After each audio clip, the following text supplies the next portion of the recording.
Hello बच्चों, let's read the question. The question is says that what is meant by the law of inertia? Discuss briefly the concept of inertia mass. ठीक है, सो सबसे पहले इसके concept की बात करें हम कि कॉन्सेप्ट क्या होगा। ठीक है, तो देखिए क्वेश्चन में बोला है कि what is meant by law of inertia.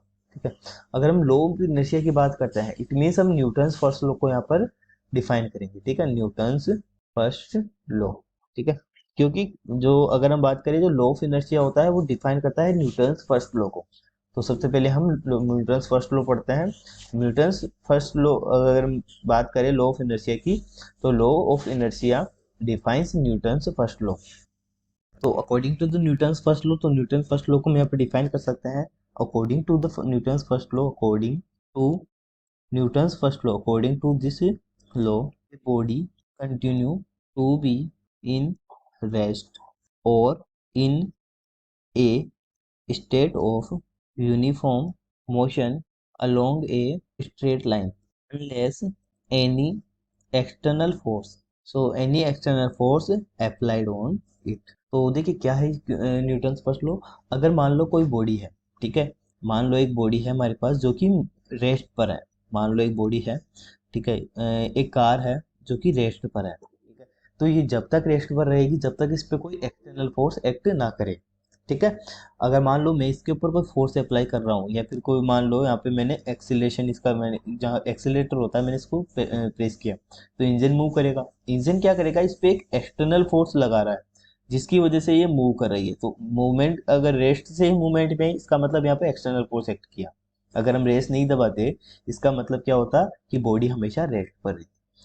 ठीक है, दूसरा एग्जांपल देखिए, अगर मान लो यही कार मोशन के अंदर है, मूव कर रही है, तो ये जब तक मोशन में करेगी जब तक इसके ऊपर एक्सटर्नल फोर्स वर्क ना करे।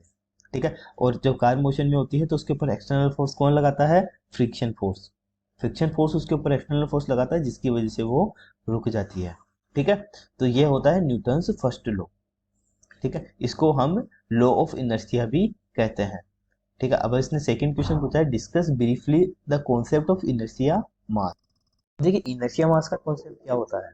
ठीक है, देखिए इनर्शिया मास क्या होता है, inertia of body, inertia of body in a linear motion measured by its mass।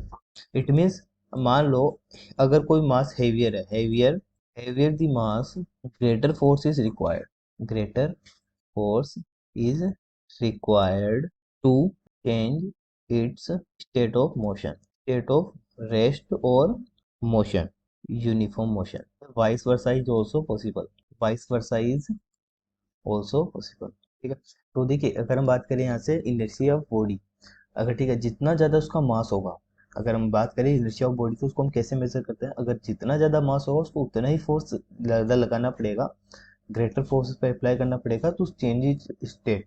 ठीक है, और जितना कम मास होगा उसको उतना ही कम फोर्स रिक्वायर्ड होगा to change its motion of state. ठीक है, तो ये होता है हमारा inertia of mass. So I hope you understand both of the concepts. Thank you.